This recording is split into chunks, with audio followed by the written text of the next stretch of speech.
ভাই জানতো না আমি একদিন ন্যাশনাল লেভেলে খেলবো। তুফান সিনেমা দিয়ে দর্শক হৃদয়ে ঝড় তুলেছেন ঢালিউড মেগাস্টার শাকিব খান। আজ 10 দিন হলো 130টার মতো হলে মুক্তি পেয়েছে শাকিব খান অভিনীত তুফান মুভি। তারপরেও এই সিনেমার প্রায় হলে যাচ্ছে হাউসফুল। তাহলে কম বেশি ধারণা করতেই পারছেন তুফান সিনেমা কেমন ব্যবসা করছে। তো তুফান সিনেমা এমন ব্যবসা করছে, কিন্তু এই সিনেমার জন্য আসলে কত টাকা পারিশ্রমিক পেলেন শাকিব খান, আজকের ভিডিওতে আমরা কম বেশি সেই সম্পর্কে জানবো। তো চলুন আর কথা না বাড়িয়ে আজকের ভিডিওটি শুরু করা যাক।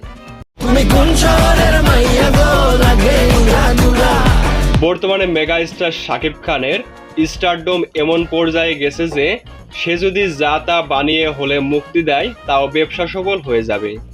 আর সেখানে যদি একটা ভালো মানের সিনেমা হয় তাহলে তো কোনো কথাই নেই। তুফান সিনেমার জন্য শাকিব খান আসলে কোনো পারিশ্রমিক অগ্রিম নেননি। তিনি তার কেরিয়ারে এই প্রথমবারের মতো কোনো সিনেমার রেভিনিউ শেয়ার নেবে। তুফান সিনেমার জন্য তার রেভিনিউ শেয়ার হলো 25%। মানে তুফান সিনেমা যদি 100 কোটি টাকা কামায় তাহলে সেখান থেকে শাকিব খান পাবে 25 কোটি। আর তুফান যদি 200 কোটি কামায় সেখান থেকে শাকিব খান পাবে 50 কোটি।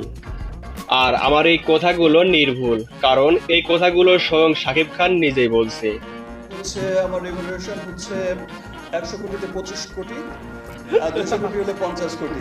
আর তুফান সিনেমার জন্য বাকি অভিনেতারা কেমন পারিশ্রমিক নিছে তা নিয়ে অলরেডি একটি ভিডিও আমার চ্যানেলে রয়েছে। অবশ্যই ভিডিওটির লিঙ্ক আমি ডিসক্রিপশনে দিয়ে দেবো, সেখান থেকে দেখে নিতে পারবেন। তো এই ছিল আমাদের আজকের ভিডিও। এরকম ভিডিও রোজ পেতে চ্যানেলকে সাবস্ক্রাইব করে আমাদের সাথেই থাকুন। ধন্যবাদ।